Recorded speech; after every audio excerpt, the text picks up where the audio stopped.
Hello, guys, and welcome to Table Talk. We are now in week 2 of our new series, which is called Game Changers. If you guys happened to tune in last Sunday or you were there in person, you would have had the opportunity to witness the amazing sermons that both Nelly and Sean brought to us, with focuses on Moses and Naomi. And so for today's episode, we really wanted to kind of just dig in and speak to them both a little bit more about what the motivations behind why they chose those particular characters, how it's inspired them in their own personal journeys, and how it can inspire us going forward as well. So without further ado, Nelly, Sean, hello and welcome. Hello. Hi there. How's your week been so far? I know we're only sort of within the very beginning stages of it, but yeah, thoughts? It's been busy already, but lots been achieved, so grateful. That's good. And for yourself, Sean? Yeah, my week's been pretty packed, and it's only day 2, so I've got a lot to come up as well. So yeah, it's been good but busy, very busy. Mm-hmm. Good. No, glad to hear it. All right, I'm gonna dive in with the first question. So, Sean, one of the things that I found was very interesting with the fact that you chose Moses. Moses, to me, has always been somebody I found particularly inspiring, almost like I guess you could say in movie terms, a little bit of a reluctant hero in some ways, where it's like, as much as he said he didn't want to do certain things, it kind of had to, God still forced him to get on with it, or found ways to make sure that the job still got done. But I'm interested to find out from you, what was it that personally led you to choose Moses as a game changer to focus on? I mean, I think growing up, I think the 2 stories that I most knew or had heard about was the Easter story. Mm-hmm. So obviously, that's the main story, and then Moses was the next, really. Okay. And my mum, we would always have the Christian movies on, and my mum that would be one of the main ones, and seeing all the different the different afflictions that were upon the Egyptians. And so when I was asked whether I would share, I kind of wanted to think. It took me a while, actually. It took me quite a few weeks to kind of focus and work out where I wanted to go. But Moses, when reading into the story, he just reminded me of today's people. I mean, there are loads of heroes, and you hear of the amazing things, and Moses did amazing stuff as well. But he just reminded me of people. The excuses. He's the one that God wanted him to do something miraculous, and he was like, I would, but, or I'm a bit kind of nervous about, and I just kind of thought, who would speak for me anyway? Who would speak most at this point in terms of where I am in today's life? Where who would speak the most? And I thought Moses is such a great character for that, because God had to kind of push him a bit and prod him a bit, and even though he had all, as I said on Sunday, although he had all those excuses, he still went ahead, and God did miraculous things through him. And so it just kind of, it's one of those characters you think, well, actually, if God can use him, right, he can use anybody. He can use all of us, even when we have all our excuses. So yeah, that's why I went with Moses. I think he just kind of spoke to me throughout time. All kind of similar characters to us now. Definitely. Is it a story that you've kind of gone back to throughout the course of your life, just to refer to sort of in more detail? Yeah, absolutely. So, I mean, initially when I'd read the story as a youth, when I'd read the story again, it's funny when you read things again and again, you kind of pick up new things. I've always found as a Christian, kind of, I've read it and thought, oh, that's great. And then I moved on and I've come back to it, and it's spoken to me in a different way, And so, yeah, I've kind of visited that. During children's work, when I was involved in youth, I got involved in children's work, and then within youth work. And then just as life has gone on, Moses has kind of been a character that I've always remembered and thought about. He's kind of stuck there in my mind in terms of, all the things that he said and all the things that he accomplished, and yet, God used him kind of, I would have said probably a simple man, to be honest. He went out and did wrong, and yet God still chose to use him. You know, he tried to change his life, run away from the past, and God calls him back and said, actually, no, you need to go back. You need to kind of go and do something. And just, yeah, I think he's just really spoken to me so many times throughout my time in ministry. That's interesting. Actually, do you know what? With the whole journey which Moses has had, I think one of the most consistent themes that seems to crop up is that he's always seems to be placed in a position of discomfort. So just even the whole concept of him actually having to go back again, and having initially been raised amongst the Egyptians before, and then to come back and to be, you know, speaking for the Israelites, and then also just even before that, dealing with his own sense of identity. It seems like there was just a consistent discomfort throughout the course of his journey, where there's a faith muscle which has having to be worked each and every single time.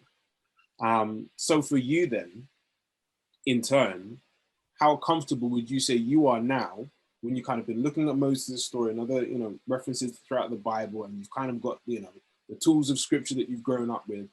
How comfortable would you say you are with being uncomfortable, and especially in each new stage of your purpose journey when things aren't always necessarily clear? It's funny. I was as I was contemplating our discussion today, I kind of was talking through with Rosie and kind of just reflecting on over the years and how I've got involved in just things that I'm like, I don't know where God's taking me, and I don't know what's going to happen next, but you know what's going to happen. And you know, I've generally always been a yes. I've always said yes. Interesting. When I've been challenged, I've been, you know, or someone's asked in terms of, you know, would you be interested in doing this or that? And the answer generally has always been, you know what, yeah, let me give it a go.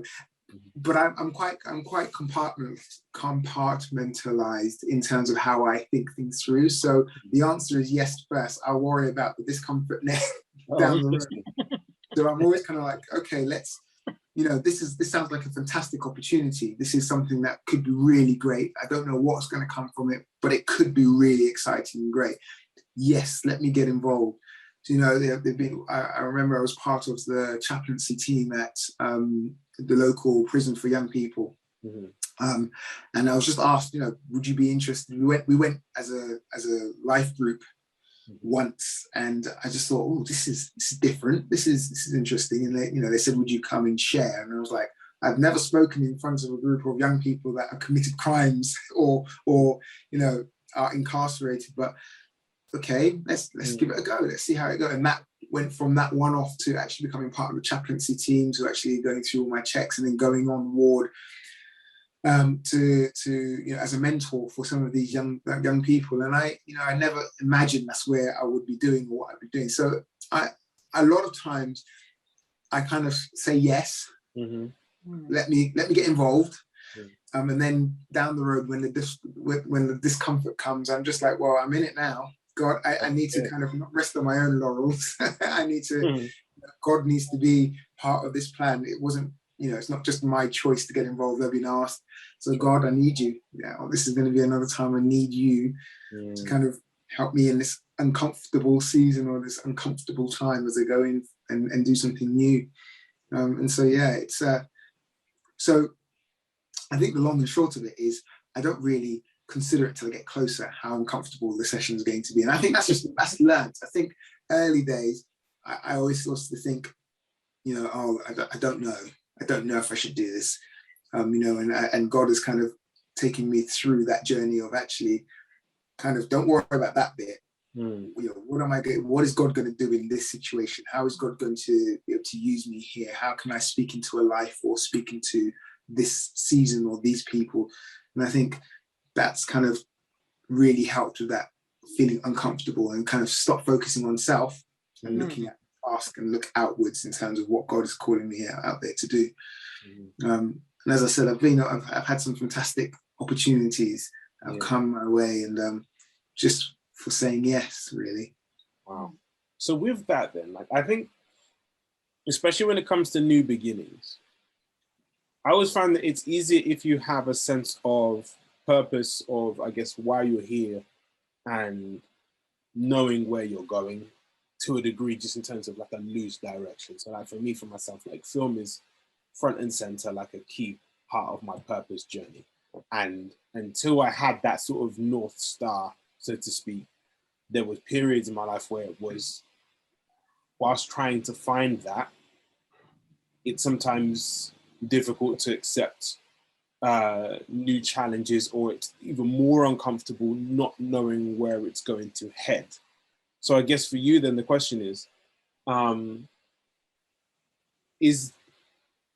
when it comes to these new challenges that arise or new opportunities that arise, do you kind of vet in some way to say that this is going to be serving my purpose in some way and being aware of what that is before saying yes? Or are you very much sort of in the line of whatever these opportunities that are being presented to me are part and parcel of what God has got lined up for me regardless, and let me just go on that journey, and the chips fall where they may, I'll just do my best and it'll be approved accordingly? Yeah, I think, do you know, I think earlier, so probably early 20s, well, maybe slightly even earlier than that, something that I kind of discovered, or maybe God showed me, was that, you know, sometimes I might not know the end goal or the purpose. I don't know necessarily where the journey is going to take me or what it's going to do. But while I don't know that, I can't sit still and not be involved. Sure. I've got to step forward and be involved some way or somewhere, rather than me wait to kind of have a full view of the picture. God has never kind of, for me, in terms of ministry wise, I've never had a full picture. I've never known this is, you know, this is, I would say probably before I became youth pastor, I knew that I wanted to be involved with youth work. So that was, I had that image. Sure. And I knew that that's what I wanted to do. And I knew that's where I was being called to you know, to go. And I got involved in youth ministry and I absolutely loved it. It was kind of just amazing.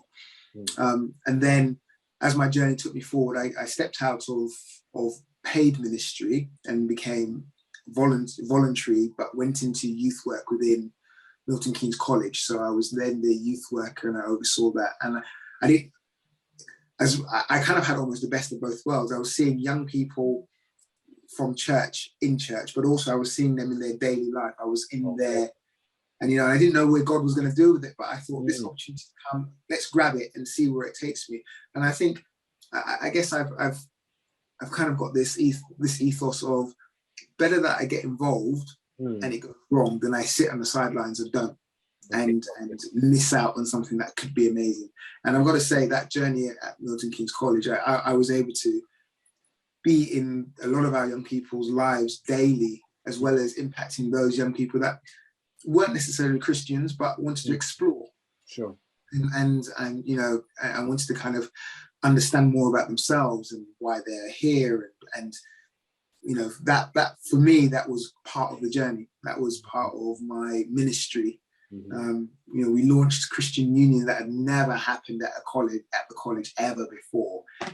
That was, we didn't want to call it Christian Union, so we wanted to call it faith, but then it kind of helped everybody to explore, you know, their faith. And so we had, you know, Muslim young people, we had Christians, we had, you know, Sikh, we had all, and, you know, we were really kind of, and I really felt that God was using me in that situation to really kind of help. But again, it was one of those cases of, should I get involved or kind of not? Or sort of something like, no, let's grab it. Let's get it. I don't know what's going to happen, but let's grab it. And that's kind of how I've kind of just thought, you've got to take the bull by the horns. You've got to get in there and see what God's going to do and use and how he's going to use you. You know, even down to my career now, I really believe that God has kind of put so many things in my way in terms of to prepare me for where I am now. And it's just been amazing, really. Wow. That's incredible. I think that's really inspiring, actually, just that whole approach of, you know, just going full tilt into an opportunity which God presents for you. And actually, like, you kind of did kind of address the fact that you kind of have got like at least a North Star of youth work being a direction which you can go in. And actually, I would say that, just to add to your point, for those who are kind of looking for their sort of career direction, I think actually defining or figuring out what your purpose journey is at this stage frees you up from looking for a very specific job title. Do you know what I mean? So it can still kind of continue to serve the journey. It seems like you've benefited from that in a big way, actually, just from being open to seeing how these different roles within that sort of construct of youth work. Yeah, absolutely. And I think not being so caught up with being so fixed, because actually my journey took me from youth work to education to young offenders to special educational needs, and I'm a social worker now. So you know, I work with young people in young people's lives in some very dark situations, but I feel that God has prepared me along my journey throughout the years from young to bring me to where I am now, you know. And I just God, you know, and every day most times when I'm out there, I'm asking God, please help me to be a light in some really dark situations. And God really has kind of just you know, powered me through. Definitely, it's made, you know, being able to say yes has really empowered me to kind of get involved and do things that I just never believed I would be doing. Wow, that's amazing. That's amazing. And finally enough, actually, that kind of leads me to my next question, which is, what tools then, essentially, of scripture or assurance of God's character do you tend to take with you into these new chapters of your life? And especially when God's asking you to do something where, like, initially it may have been fine, but then when you have to kind of batter down the hatches and it gets a little bit tough and you kind of have to push through the discomfort, like, what are your go-to tools? I think so. A few things really. I've got a group of guys that I meet with regularly. So I say meet with over Zoom because they're different locations in the country. Sure. But these guys have been with me since my early adulthood. So 18, 19, I met them. And, you know, they've been with me all throughout the journeys. And so, you know, as soon as I'm in the battle, prayer, you know, I'm calling on them for support, for prayer. And, you know, so we meet every other week where we kind of just challenge each other, kind of look at what's going, you know, look at what's not right, being open and honest about what's not right and where it needs to be for each other. So that's been one of the really crucial parts. Just you cannot do the journey alone. You know, and it talks about, you know, where two or three are gathered, you know, and a twine of three is not easily broken. And, you know, these guys have been there for me. One of the scriptures when I was growing up, there were two particularly when I was growing up that really stood out to me. The first was in Timothy. It says about don't let others treat you as unimportant because of your youth or your young age. You know, be an example to others, and that's something that really stood out to me. But the other that really kind of later on in life that really talked to me is in Corinthians, where it talks about no eye has seen, no ear has ever heard, you know, or we can't even imagine what God has got prepared for those that love Him. And you know, and that has been the journey. I couldn't have dreamt it. I could never have seen it. I couldn't even imagine where it would take me. But He has, and He continues to. And I'm looking forward to the continued journey. I've seen what I've done and where I've been, and I want God to kind of just keep pushing forward, keep the momentum going. Really. But yeah, definitely those are have been my go-to verses. But my absolutely probably the most crucial thing has been my connection with those guys that have really kind of talked to me and spoken to me in the different chapters of my life. Really. Yeah, I think you touched on something quite powerful there, is the importance of having, you know, a good set of people around you who can kind of help push you through. I mean, obviously, if you're married as well, having a spouse who can do the same thing, but having your tribe of people to help. Yeah. And you in turn help them is I think is really, really important. Which actually kind of brings me quite nicely on to our next section. Nelly, I think it just, you know, that whole story of what Naomi went through, she essentially lost her tribe in a way which was, you know, was very, very unexpected. And that kind of actually give her a lot more respect in terms of she's still faithful in the midst of having lost that tribe in such a large way, or like, you know, a large portion of her tribe. and just actually her level of faith in terms of pushing through that. So for you, has there been a time in your life where you've had to make a decision that has been a really big test of faith and it's paid off? Yeah, there's many times. I've been a Christian for a long time now. I was born into a Christian family, and my parents were pastors and planting churches. So I've been in the Christian environment for most of my life, and therefore a lot of decisions along the way. I mean, where do we start? Just going back to your youth, how you carry yourself. I remember one of the biggest changing points in my life is when I left home and I went to boarding school in high school, and suddenly you're completely out of your environment, and everybody's trying to you're at a point in your early teens where you're trying to forge an identity, and now you're far away from home.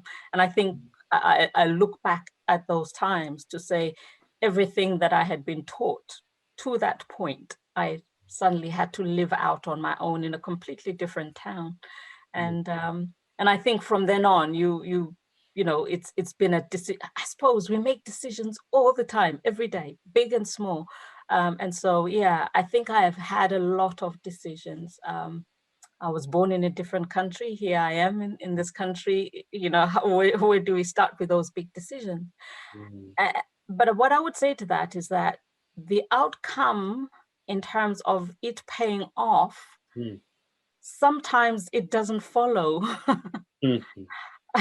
You go through the process of decision making. I think that's the most important thing as a child of God, that you include God, you pray, you do whatever is right.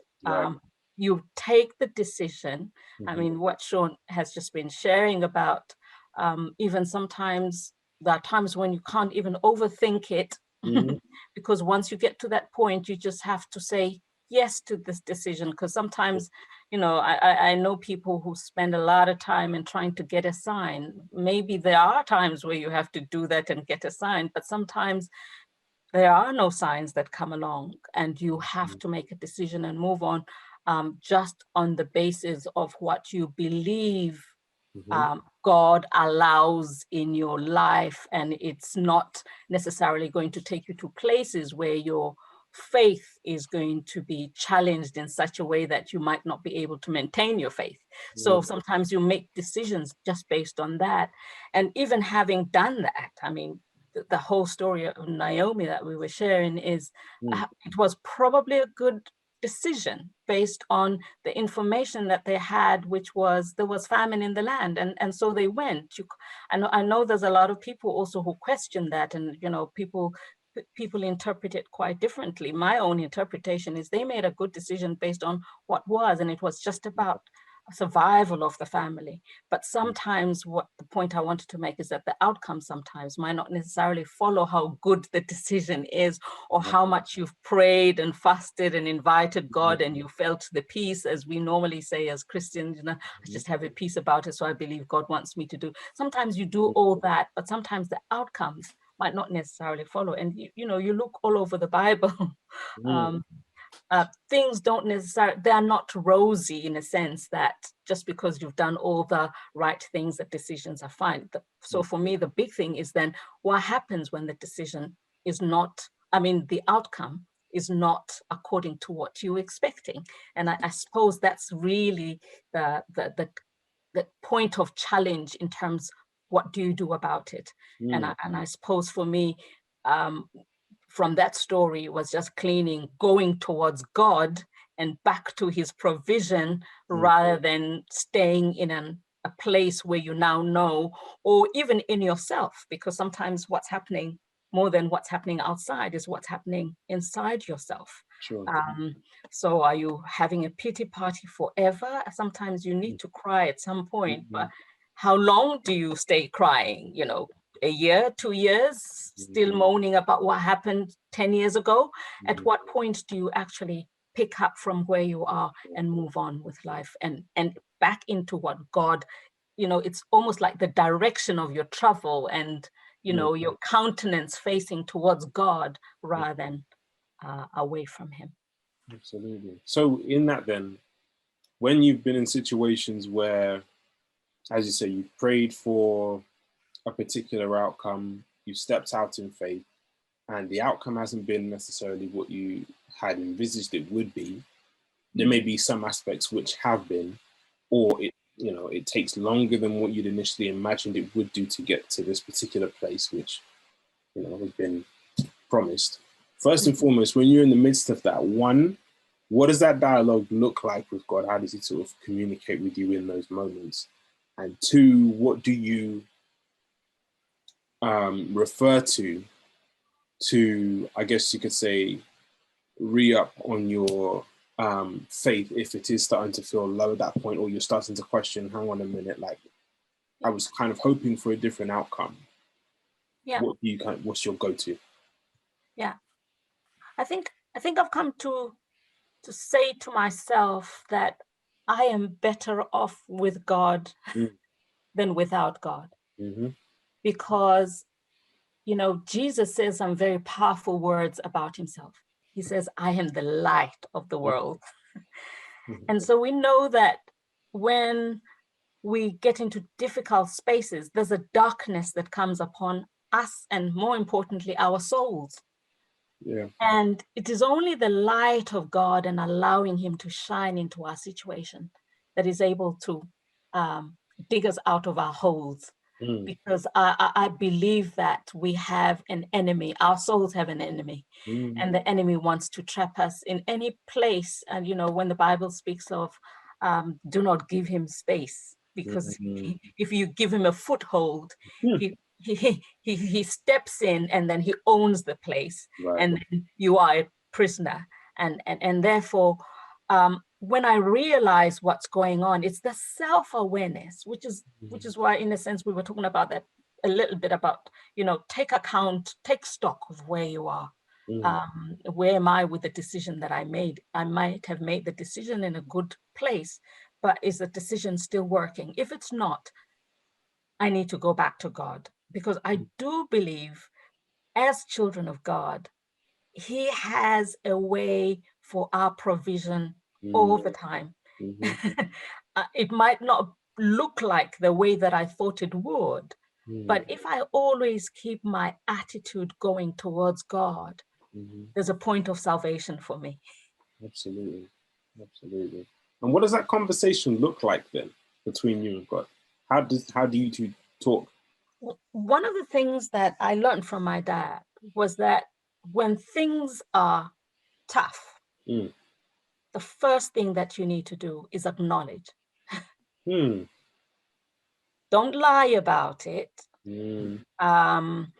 I know that a lot of people talk about positive self-talk, but before I get there, I have to start from a point of, this is not good. I don't like I need to catch myself falling into a dark pit. Sure. I shouldn't just go and not be self-aware. So when I start feeling that something is not right, either I'm feeling challenged in my soul, or, doubt and just spiritual lethargy, if we could call it that, is setting in. Yeah. So what am I doing? Do I make the place where I am, which is not good, comfortable, and stay there and never ever get up? Or do I actually speak honestly to God to say, I'm at a point, I'm at a place that's not good, so that I am never ever caught in my private moments with God, lying to myself and to God. So the first thing is you recognize where you are. And secondly, speak the truth to God. Yeah, anyway, right? Absolutely. Because, the Bible speaks clearly. That's the thing that sets us free. Actually, once I actually say, because it actually does remove the power, because even if it's sin, if I confess it, its hold on me is suddenly gone, because It is no longer, you see, the thing that the enemy wants to use over us is darkness. Mm-hmm. And darkness empowers him over me.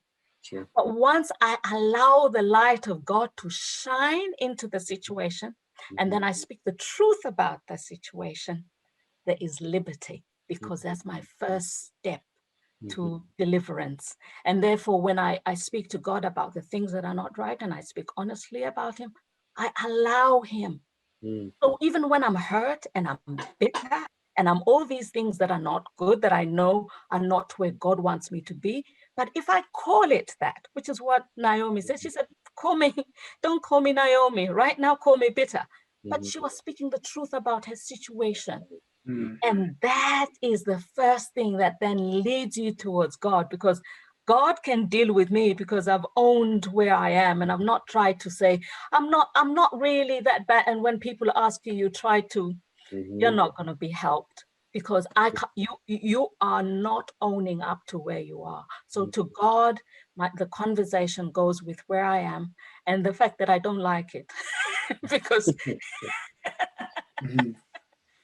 and sometimes I can't help myself, because sometimes, the truth is, we all always try how to get out of this situation first. And sometimes it just doesn't work. And then it's realizing that God is able to do more than I can ever do for myself. And he always knows the bundle of resources that I needed to get me out of trouble. But sometimes I'm looking at you, maybe, and I think, I always thought Martin would be the one that would help me, because I've helped him so many times, and I'm busy looking at you, and then I get disappointed, and then I'm angry, and then I'm bitter, then I'm resenting you and all that, because I'm looking at you. But God always knows the bundle of resources that I needed right for my situation. And maybe it's not you, maybe it's somebody else. And as I pray, he's able to line these things up. Like we saw in the story of Naomi, Ruth goes into that place, and it just so happens that the field she goes into belongs to Boaz. And so it goes. But God then orders the steps, and it's up to God, and not contrived or trying very hard to make things happen. So in that, then, is that how you normally tend to step into a situation of the unknown, that even if things do start to get a little bit shady or it's getting quite tough, I know that as long as I keep it 100% honest with God the entire time, and just knowing what his character is, when I kind of look at his resume of what he's done for me over the course of my life, that it's still all going to be all right. It may not be in the way which I anticipate, but yeah. And it might even mean that thing. Sometimes it does mean letting go. And sometimes of something that I've worked for a long time. And how have you felt when you've been in the midst of something like that? Because that is tough to let go, because especially when you've put emotional effort, it's something that you've prayed for, whether there's relationships involved with that as well, your own financial investment, whatever it is, and then to have to let that go, and especially if it's built up over a period of time. What's been your approach with dealing with letting something which has got a considerable cachet, letting that go? I think it's the conversations with God, and I think we all find that God deals with us. I now, I have the benefit of a few years walking with God. That I don't have it all sorted. I wouldn't lie to say I know the formula and this is how it works all the time, because God cannot be subject to my formulas. He's much bigger than even what I think I know him to be. He's way, way bigger. But he has a way of dealing with me when I am open to him. And I think that's a thing that I have found. That's good. But it does mean that you come to him completely open about the outcome. Right. Sometimes. Because when you start in faith, believing for something, you pray, you invest, you fast, you pray, you do whatever it takes to make it work, and you believe, and sometimes there's a glimmer of hope and you believe it's going in that direction, and sometimes it works for a while. But I think I have a way when God wants to get my attention. Sometimes it just stops working, or sometimes it stops working the way that I've been accustomed to it working. And it does call for, okay, hang on a minute. Something's not right. But some of these things are things that you outwork in prayer and in talking to God and in talking to people. Actually, I really liked what Sean was talking about. Having people in your life that you can trust and you can talk things through.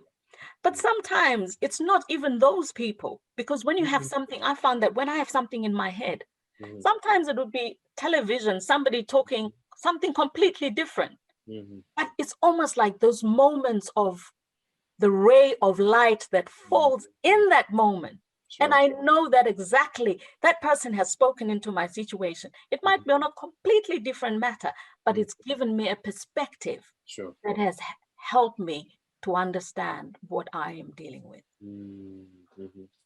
I like that, because it sounds to me like in the midst of that, you are still very open to listening in all kinds of different ways. So it's not like you're relying on one particular medium for an answer from God to come through. It could be, I guess you could say, I don't know if you guys have read The Alchemist. I think I've referenced this on almost every other episode that I've done. But one of the terms that is used in the book is what's called the language of God. So it's, or language of the world, I should say, which is almost like God's way of communicating through signs or tangible things which align with your situation. Kind of like what you said, where you could be just watching something on TV and it speaks, you know, whatever that is, that whatever the person may be saying, speaks directly to your situation, almost as like just the next nugget for how to deal with the next stage of the journey, which I think is, you know. Yeah, and it, sometimes it's just like, let go. Cry over it, because sometimes you do want to cry because of the amount of investment. Cry, you know, do what you need to do, but pick yourself up and move on, because life is a series of that. You know, it's the highs, the lows, the successes, and the things that are not so successful, and you got to be able to learn to live with those, because life, you know, the other thing about the Naomi story is it references a journey. And I do think life is a journey. Absolutely, absolutely. And lastly then, as part of that journey, what is your go-to scripture or biblical story when your faith is low? I have seasonal ones. I have seasonal ones. And the seasonal one is the one that this is the season because of the context of where my life is and the decisions that I'm making. And that's how, you know, that's how I live. And so right now, I have a lot of verses, but underlying all those verses, I've got Hebrews 11, verse 6. Because without faith, it is impossible to please God. Because everyone who comes to him has got to believe that he is, and that he rewards all those who diligently seek him. Because I am right now in a season of my life where I'm having to make faith moves and decisions, curtailing certain things that have been great, that are, you know, would bring me security, that make me comfortable, and moving into the discomfort that Sean was talking about. Doing things that, if I talk to other people, they look at me like, really? That's what you're doing? Because I've had to, you know, I've had to work that out before I can say it comfortably to people. So I've been through that with God, and he's spoken to me when I was going, how am I going to live? How can I possibly? But I've come to terms with that. And now I can tell, you know, like we were sharing your story, you were sharing your story, I was sharing my story, but I can share it now comfortably because I've been through that with God, I can say to you, now relaxed. Absolutely. Yeah. Not because I've not gone through the moments. I've done that. They're behind me. Not completely, because they still come, but I am comfortable knowing that the decision I've made is right for me, not anybody, and for right now, not yesterday, but for right now. Yeah, I hear that 100%. I think that's the perfect way to close out, actually. Guys, thank you so much for the words of wisdom. I think there's a lot here, especially for those who are in a season of transition or in a season of, looking for where their life kind of goes next, especially if they were unsure. And I think also, like, there's a couple of things. There's one in terms of being bold, in terms of stepping into new opportunities, which you referenced, Sean, which I think is really important in terms of what you can kind of get from that life-wise. And then also, like Nelly, what you explained about sort of how to process,